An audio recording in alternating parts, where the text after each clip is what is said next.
So for our last part of the senses, we get to the ear. Now, the ear actually has a dual purpose.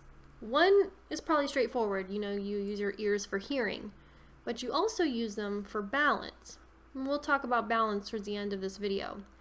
Let's first talk about the anatomy of the ear before we get into the physiology behind it. There's three main divisions to the ear: the outer ear, the middle ear, and the inner ear.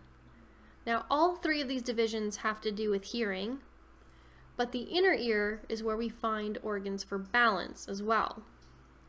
Some other differences between these divisions: the outer and middle ear will both be using air, and the inner ear uses fluid instead. Let's get into the outer ear first. Now, the outer ear, the way I like to describe it, is the parts of your ear that you can touch with your hands, with your fingers. So there's that part that people like to put earrings through, right? The outer ear, which is called the pinna, the external ear flap that we're using to catch sound waves. And then we are also including with the outer ear the auditory canal, or the ear canal. And the reason why we include it, again, I said that you can touch it, is you could stick your finger right into your ear canal a little bit and touch the inside of your ear canal a little bit. So the pinna, the outer portion, the external flap, right, that people put earrings through, that's going to catch sound waves, and then the auditory canal is going to direct those sound waves in deeper into your skull. Now, the auditory canal does have little hairs, and modified sweat glands are going to secrete earwax. Earwax is a good thing, right? For the most part, right? For most people, we produce a reasonable amount of earwax. It does serve as a way to kind of protect, to keep things moisturized, to keep things from getting dirt and debris deeper in your ear. You actually should not be using Q-tips in your ear canal. If you do, you run the risk of pushing it too far and actually hitting your eardrum, or pushing that earwax back and compacting it down even further and that'll make it difficult to hear and can cause some pain and discomfort. We get to the middle ear, we get to the tympanic membrane, or the eardrum. Tympanon is Latin or Greek, I don't remember which one, but is Latin for drum. So tympanic membrane is the eardrum. This membrane is going to vibrate when sound waves hit it, and it's going to carry those vibrations to the ossicles. Again, this tympanic membrane is pretty sensitive, and so using something like a Q-tip, if you push too far, you could accidentally puncture this, which would be very painful. So our tympanic membrane vibrates, and it now sends those sound waves in the form of vibrations to the ossicles. The ossicles is a collective term for the three tiny bones inside the middle ear called the malleus, the incus, and the stapes. So malleus, incus, stapes are the individual names, and the ossicles is the collective name for the group. These small bones are going to amplify those sound waves even louder, even higher than what they were naturally. Also found in the middle ear is the auditory tube, also known as the eustachian tube. And this is a tube that's going to connect your middle ear to your throat. Now, the reason we have this connecting from our middle ear to the throat is because we want equal pressure, equal air pressure on both sides of the eardrum. If there's too high pressure or too low pressure on one side of the eardrum, then you run the risk of your eardrum rupturing. I mean, this is why your ears kind of pop when you go up on like when you fly, like on a plane. You'll notice you chew gum, you do something like you move your mouth around, and then you have that little pop, and your ears feel better. It's your auditory tube or your eustachian tube in action, helping make sure that the pressure on each side of your eardrum is the same. So let's look at the outer and the middle ear, as well as the inner ear, before we dive into the inner ear a little further. So the outer ear includes the pinna, which is what you think of when you think of an ear, as well as the auditory canal. This is all the outer ear. Once we get to the tympanic membrane, aka the eardrum, we've hit the middle ear. And then here we see the malleus, the incus, and the stapes. These are collectively known as the ossicles. And then the auditory tube, this is going to run down. Now we can't quite see it because it runs off the page, but this would run down to the throat. Anything past that is going to become the inner ear, where we have the cochlea, the semicircular canals, and the vestibule, as well as the related nerves. So the snail-like structure we see here is actually multiple parts.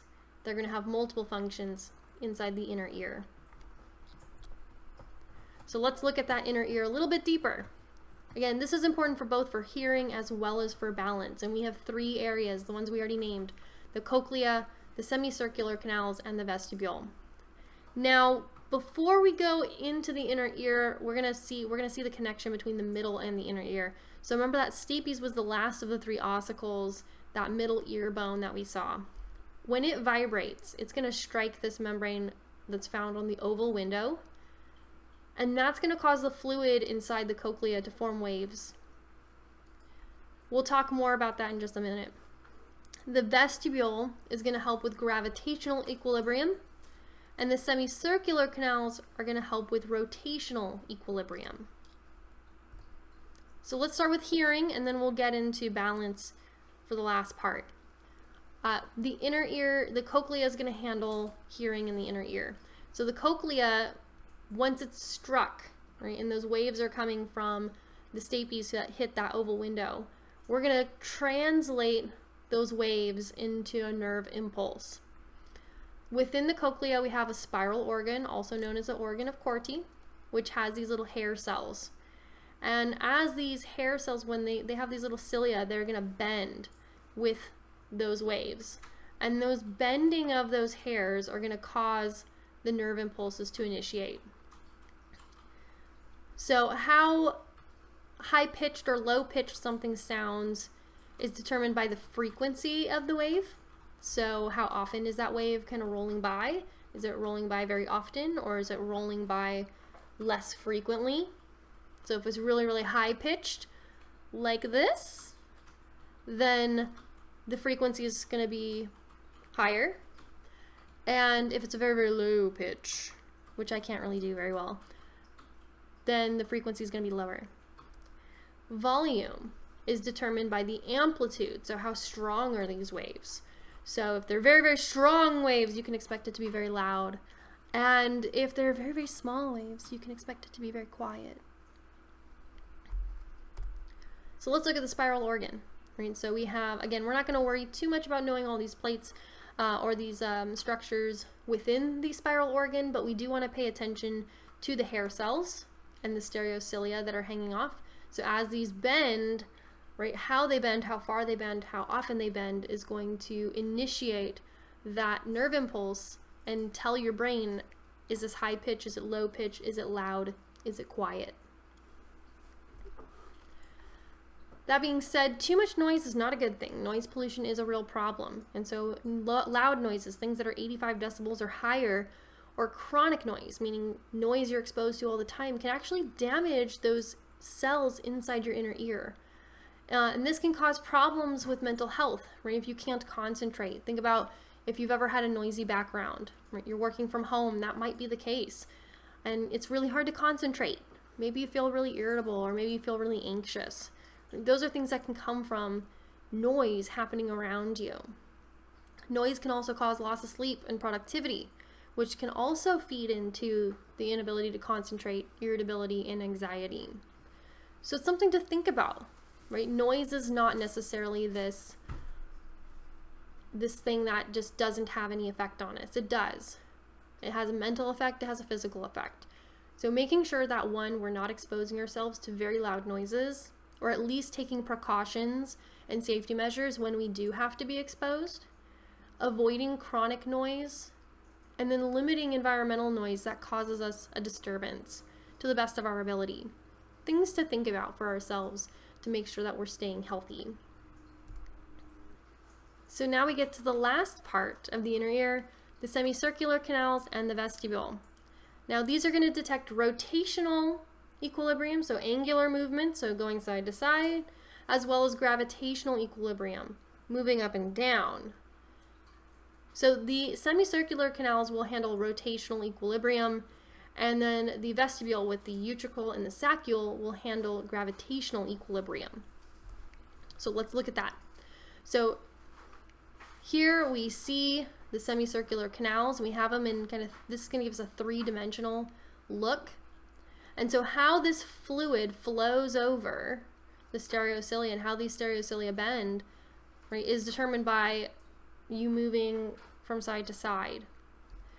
If we look at the vestibule, we look at the utricle and the saccule within, again, we have more hair cells, and how they bend based on how this flows over it, these otoliths and the otolithic membrane, how they flow over it, will tell us where we are positioned. Are we looking down? Are we looking up? And you can mess with these very easily. So you can do this yourself, or maybe you can convince a family member to do it for you. But spin around for a little bit until you get dizzy. And then once you get a little dizzy, you can stop. How do you feel? Right? You feel disoriented. You feel dizzy. It feels strange, does it not? There's a reason why it feels so odd and why it's so disorienting.